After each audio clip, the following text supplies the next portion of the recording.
Hey everybody, this is Larry Little. And I'm Melissa Jackson. And you're listening to Crossing the Line, a podcast where we talk about all kinds of things. We talk about relationships, we talk about leadership, we talk about communication. Hopefully, out of all the things that we talk about, Melissa, hopefully we're offering some help, just a few, just a bit, just some things that would help people in their everyday relationship life. Yes, I hope that we are, but we've left one thing out, and that's football. Oh, it is football season. Time. I'm so excited. I'm telling you, I've been waiting for this season. It's going to be good. Yeah, and what do you think about this season? With the SEC, it's going to look different. We're going to line differently. What do you think? Yeah, it really is. I'm an Auburn man. First and foremost, let me say that. And I think it's going to be very different. Mm-hmm. I'm excited about it, actually. We have two new teams in the SEC. Oklahoma and Texas, the divisions are gone. It's fun. Of course, as Auburn people, we have hope. Always hope. There's always hope. Our coach said he said this is a book, and it's a new book, and we're about to read the first chapter this year. So that's exciting for me. I'm looking forward to it. It's just fun. It's something that. Every year rolls around. Sometimes I dread it, and but this year I'm looking forward to. I think it'll be. Got some hope. Yeah, we got some hope. We got hope. That's exactly right. But for now, we're talking about how do you talk to those you care about? How do you have a relationship that is good and that so you can enjoy your football season, if you're right. But what does that look like? Well, there's a stat out there by VitalSmart, and it says that 72% of people avoid having meaningful conversation. So they avoid talking about most things other than the weather or small talk, and they kind of stay up on the surface. And there's good reason for that, I'm sure. Yeah, I think that is spot on. I think that stat is just spot on, maybe even a little low. People don't like to have those not even deep. I think they just don't even like to have meaningful conversations sometimes. Well, there's so many differences, in people and perspective. I mean, here we are in political season, and there's so much going on that you don't want to step into landmines. You don't want to, have an explosion of something, and so sometimes it's just nice to talk about the weather. It is. In fact, we're going to talk about that later in another podcast of families during this political season. How do they get along? How do they have conversation? Because it is a landmine. Who wants to go there? Mm-hmm. But I think in general, if you take that political season out of the mix, I think it's just difficult. We're so busy. We have so many things going on to make time to have those conversations that I think are really important to our relationships. Mm-hmm. Like a check-in. We're even talking about check-ins, right? Mm-hmm. How do you have relationship check-ins? How do you kind of check the temperature, see how things are going, see if everybody's in a good place overall. Relationally, we're connecting. We're feeling strong in our relationship. Yeah, and I think the key to that, is really being intentional about it. I've found that, when I'm intentional about doing something, it's way more likely to happen than if I just, say, well, I'll get to it when I get a chance, or if I procrastinate, or if I try to be spontaneous, let's just do it when it feels right. No, having these conversations, you really have to choose to be intentional, I think. And I'm speaking from experience, right? And I know you have the same experience, but years ago, my children are grown, been married 40 years. We were in this thing where I was running, my wife was running, and my wife, we'll talk about this in a minute, she's a Camel, so she needed some structure. She needed some planning. She needed some organizing. Me, not so much. I didn't need it, but, I was just kind of doing my thing. If I need you, I'll talk to you, or we can talk on the run, and that didn't get it for her. No. So we set up what we called coffee time. And every Thursday, our kids who are adults, like I said, still talk about this because they knew I would drop them off at school and circle back around and go home. And we carved out coffee time every Thursday, and for an hour, and we would sit, have coffee, and for her, the important conversation centered around scheduling and planning and logistics, and then if there were some issues that she needed to talk about, we would. But generally, the vast majority of it was just planning so she would feel like she was could gain control of her week, right? And it really changed our relationship in terms of communicating. And what I did find on that, Melissa, was that once I started it, she expected us to continue it. And if I missed it, it was no good, Yeah, well, I think those times are so important. You're talking about being intentional, putting it on your calendar. We have something like that too. So our daughter is a preteen. We're right knocking on the door of becoming an official teenager. And so, life is busy, lots of things going on during the day, in the evening. And so for us, evenings are hard, they're fast, a lot to do, even to get ready for the next day, to help us in the mornings. And so morning is our time too, where we can get up early and have a moment when the house is still and calm, and be able to check in and talk about something that was left undone from the day before. Be able to talk about the day ahead or the next few days, but be able to check on each other, check in, make sure we're doing well. Doesn't that send a message to the person you're in a relationship with that they're important? They're important enough for you to give them your time in the morning. That he's important enough for you guys to sit down and you to hear from him, and then he hears from you. I think there's some really good intangible things that happen in a relationship when we have these check-ins. Well, a lot of times you got to get in the zone. Women are like spaghetti, in their mind, and they have a lot of things going on and things around the house that need to get done. And so, it's getting in that zone too, where you can move into that place, slow down a bit, be able to connect, engage differently. So I want us to talk about, some things that can be done to do that. How do we make sure we're setting that up? And then let's talk about how we can do that for each personality.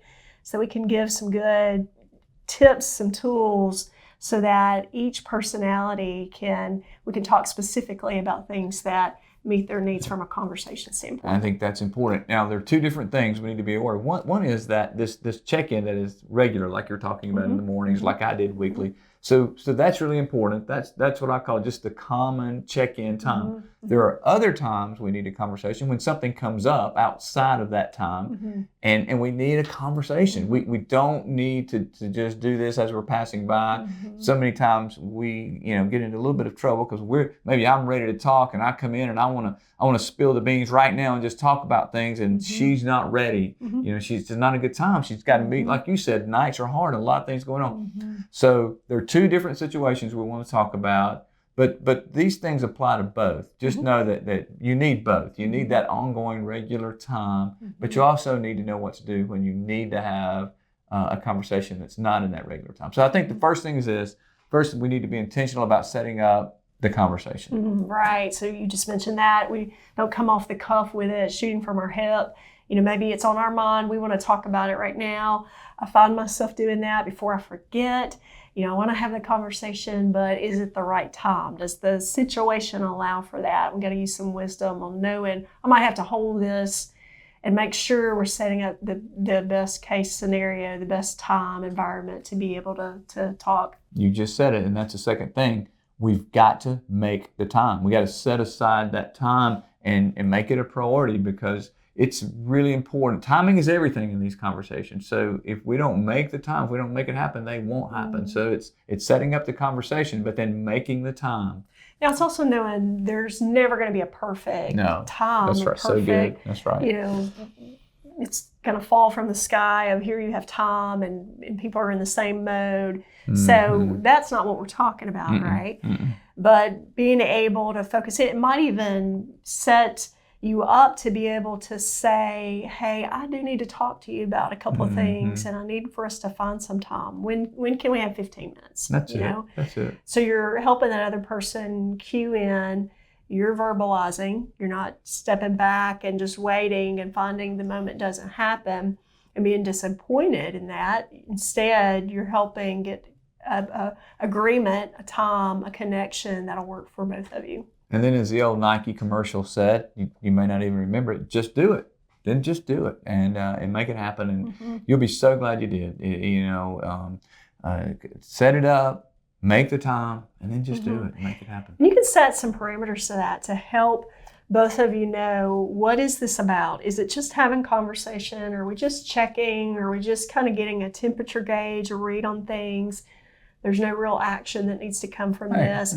Or is there something that needs to take place from this conversation? You know, getting alignment so that there are good, solid expectations from, you know, where the conversation goes. All right, so let's talk about how to do it. How do we make these conversations successful? Because one size does not fit all. Right. I mentioned that a minute ago with our coffee time. It needed to look different for her personality. So let's jump into that. If you're setting these check-ins with lions, what does that need to look like?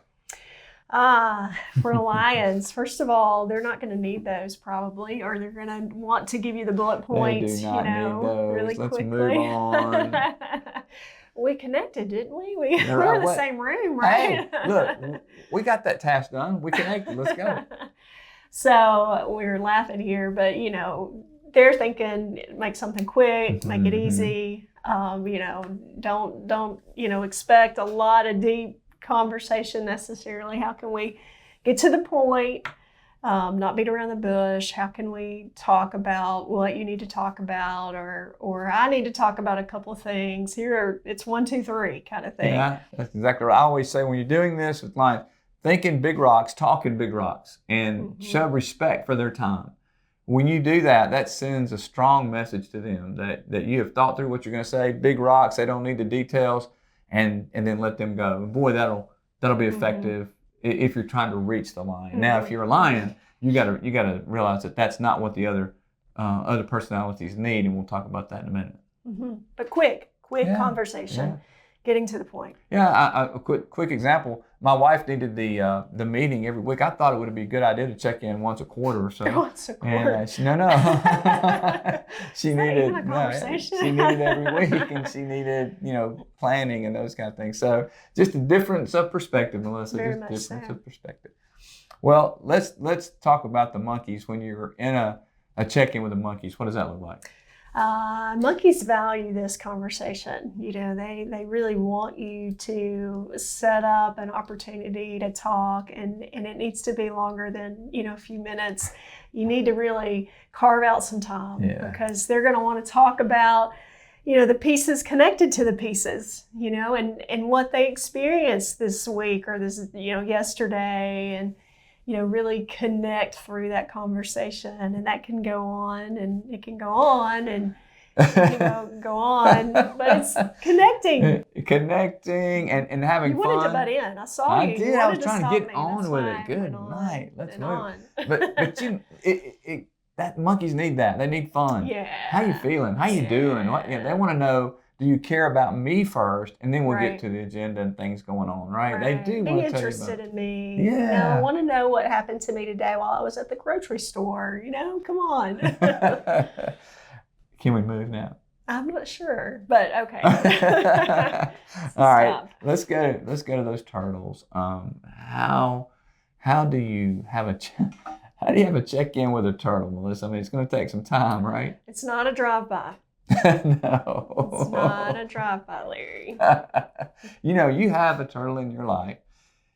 Educate us on what does a check-in really look like with that turtle. Oh, yes. And he's a turtle camel, and he can kind of shift at times from each one of those modes. But the turtle side of him, he doesn't really want to talk, he just wants to kind of be and just kind of sit and just kind of relax. And unfortunately, he doesn't get a lot of relaxing time at all. But the best case scenario is, a time where he's got some energy, and he's not worn out, and really carving that out so that we don't really have to talk about a lot of tactical things. We can just kind of be a little bit. So it's conversation, but it's not the bullet points. It's not reviewing the tasks that need to get done around the home. And right. Are you about to fall asleep? You're killing me, Melissa. You're just killing me. Yeah, It's slowing down. It's really slowing down and being present. I love it. You know, one of the things and please comment on this, I think might be effective with turtles is sometimes if it's something really important, write it down and let them have time to read it and then talk about it. Yeah, one thing is you don't do this. We need to talk. That's not what you do. You don't do that. And leave it like that, right? No, it's not very kind. But giving them some warning, maybe put it in writing, giving them time to process, come back around, slowing down. And I guess sometimes is it just sitting together in quietness? Is that? Sometimes it's just relaxing together, being quiet and having a cup of coffee or whatever it may be. But just kind of kick it in neutral a little bit. Show some care by kicking it in neutral. Not very good at it, but that's good. That's a good word. Let's go to our camels. So tell us about them. Well, you have a camel. You can speak to this. I do. And when Kelly goes into camel mode at times, you know, it is being able to know what they need to talk about, you know, hitting the priorities of what's been on their mind because they've been processing for a while, and giving attention to the detail of the conversation, letting them have the space to be able to talk in the details. You know, that honors them because you're getting in their zone and really hearing them, and you're giving them the attention. You know, you're not on a device. Right. You're not, you know, doing something else, giving them your attention. So one of the things I've learned with my camel is that when we have these conversations, and we still do, we have this coffee time now. It's on Saturday morning, and when I make a comment, I better be darn accurate with what I say because she can fact check me like nobody's business, you know. And you know, it's like, yeah, I'm thinking about going down to Lowe's. You know, I'm gonna go around 10. Well, are you going at 5 till 10? Or are you going at 5 after 10? No. Are you going to go at 10:15? What do you mean by around 10? I'm like, I have no idea what I mean. You know, and so one of the things that I've learned is when I have these conversations, try to be as accurate as possible. And then let her ask questions around it. Oh, I have a funny on that one. So my daughter fact-checked my husband yesterday. They were talking about what time they left the location. And he said, you know, 4 after. And she said, no, it was 3. So, yeah, you know, get those details straight, right? Get the details straight and let them ask. They love to ask questions. And I think it validates them in a way. And so what I have to work on is not to allow those questions to frustrate me, but to give those answers and to you know, join in that conversation in that way. You know, it's important to understand who you are, what your strengths and weaknesses are in these conversations, but it's also important to know who those relationships are, what personality do they have, so that you can get to where they are. And that's probably the secret to these check-ins. It's, you know, check in with the mindset and the attitude that I'm going to get to where that person is. I'm going to speak their language. It's what we talk about all the time. And these check-ins, you know, it could be our best friend. It can be, you know, knowing who they are, knowing who are our parents, our children. You know, making sure you're creating the opportunity to check on them, to have those official check-ins where you can get a temperature read on how they're doing. You know, how is the relationship overall? Being intentional to do that. Well, Melissa, I hope we have been able to give some help. I hope we've been able to give some little nuggets, if you will, of help to people. But the truth is, now it's time. And I know you all been waiting for it. And, you know, when I start with this portion of the podcast, everybody out there just need to know Melissa's stomach turns. Robin gets very, very squirmy in the seat. They just get nervous. They want to make sure my dag jokes are appropriate. And just in full transparency and confession, sometimes they're not. We could have had to retake 1 or 2 sessions. I'm not going to comment on that. But this is going to be a good one. This is a good one. What do you call a tuna with 2 knees? A tuna with 2 knees. I have no idea. A toonie fish. A 2-knee fish. I love it. I love my dad jokes. Thanks for putting up with me. I hope you guys listened all the way to that end. We appreciate you being a part of our Crossing the Line podcast. Thanks for hanging in with us. We look forward to being with you again soon when we can make a difference in the lives of those we love, live with, and lead. You guys take care.